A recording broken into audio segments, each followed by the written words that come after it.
ప్రపంచంలోని పలు ప్రాంతాల్లో సామాజిక మాధ్యమం ఎక్స్ డౌన్ అయింది. సోమవారం ఒక్క రోజులోనే 3 సార్లు సేవల్లో అంతరాయం నెలకొంది. దీనిపై ఎక్స్ యజమాని బిలియనియర్ ఎలన్ మస్క్ స్పందించారు. ఎక్స్ పై భారీ సైబర్ దాడి జరిగిందని పేర్కొన్నారు. తాము ప్రతిరోజు సైబర్ దాడికి గురవుతున్నామని, అయితే ప్రస్తుతం జరిగిన దాని వెనుక భారీ వనరులతో కూడిన పెద్ద గ్రూప్ లేదా ఒక దేశ హస్తం ఉందని పేర్కొన్నారు.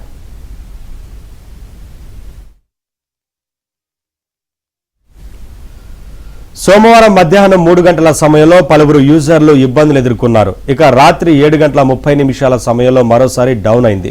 ఇక రాత్రి 9 గంటలకు మళ్లీ సేవల్లో అంతరాయం నెలకొంది. దీంతో పలువురు ఎక్స్ ను యాక్సెస్ చేసుకోలేకపోయారు. 56% మంది యాప్ యూజర్లు, వెబ్సైట్ వాడుతున్న వారిలో 33% మంది ఇబ్బందులు ఎదుర్కొన్నారు. America, India, UK, Australia, Canada వంటి ప్రధాన దేశాల్లో ఈ అంతరాయం నెలకొంది. దాదాపు 40,000 మంది యూజర్లు ఫిర్యాదు చేశారు.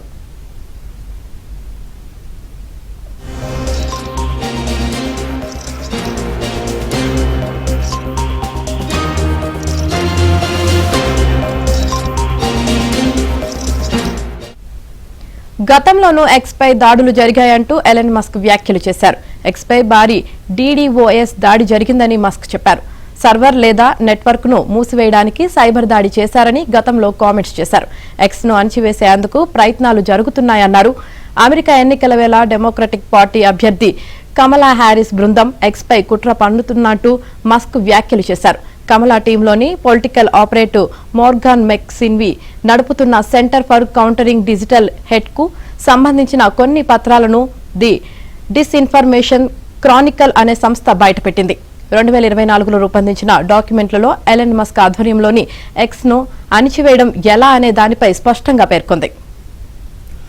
ఇది కిల్ మస్క్ ట్విట్టర్ పేరుతో ఉంది. ఎక్స్ ను ఆర్థికంగా దెబ్బతీయడం, ప్రకటనలు ఇచ్చేవారిని భయపెట్టడం లాంటి సంచలన విషయాలున్నాయి.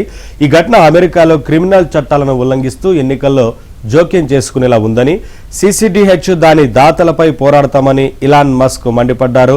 తాజాగా మరోసారి ఎక్స్ డౌన్ కావడంతో మస్క్ పలు అనుమానాలు వ్యక్తం చేశారు. దీని వెనుక ఒక పెద్ద గ్రూపు లేదా ఒక దేశ హస్తం ఉందన్న మస్క్ వ్యాఖ్యలు చర్చనీయాంశంగా మారాయి.